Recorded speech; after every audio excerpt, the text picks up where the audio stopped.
సుప్త చేతనాత్మక శక్తిని ఉపయోగించి అర్హతకు తగిన సిరి సంపదలను పొందండి. ఆలోచనను బట్టే మీ సుప్చేతనాత్మక మనసు ఆచరణలో ముందుకు సాగుతుంది. సంపదలు మిమ్మల్ని అనుసరిస్తాయి. లేమిని ఆలోచిస్తే అదే మిమ్మల్ని అనుసరిస్తుంది.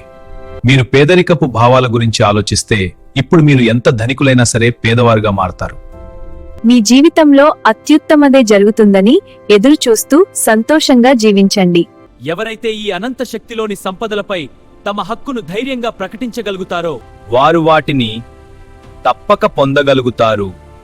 మీ హృదయంలోని దేవుడితో మీరు మమేకమైన భావనే మిమ్మల్ని శ్రీమంతుడిగా చేస్తుంది. మీ మానసిక ధోరణి, అన్ని మంచి విషయాల పట్ల మీ నమ్మకాన్ని బట్టే మీరు ఆ మేరకు ధనికులవుతారు. మీలోనూ బయట ఉన్న అనంతమైన సంపదలన్నీ మీరు పొందడానికి ఉన్నవే. మీరు అప్పుల్లో ఉండొచ్చు, డబ్బు, పరపతి లేదా నికరమైన ఆస్తులు లేకపోవచ్చు. కానీ నా జీవితంలో దేవుడేమి సంపద చలామతోంది, అక్కడ అది ఎప్పుడూ అదనంగానే ఉంటుంది అని దాన్ని మీరు హక్కుగా ఆలోచించడం మొదలుపెట్టినప్పుడు మీ జీవితంలో అతి త్వరలోనే అద్భుతాలు జరుగుతాయి.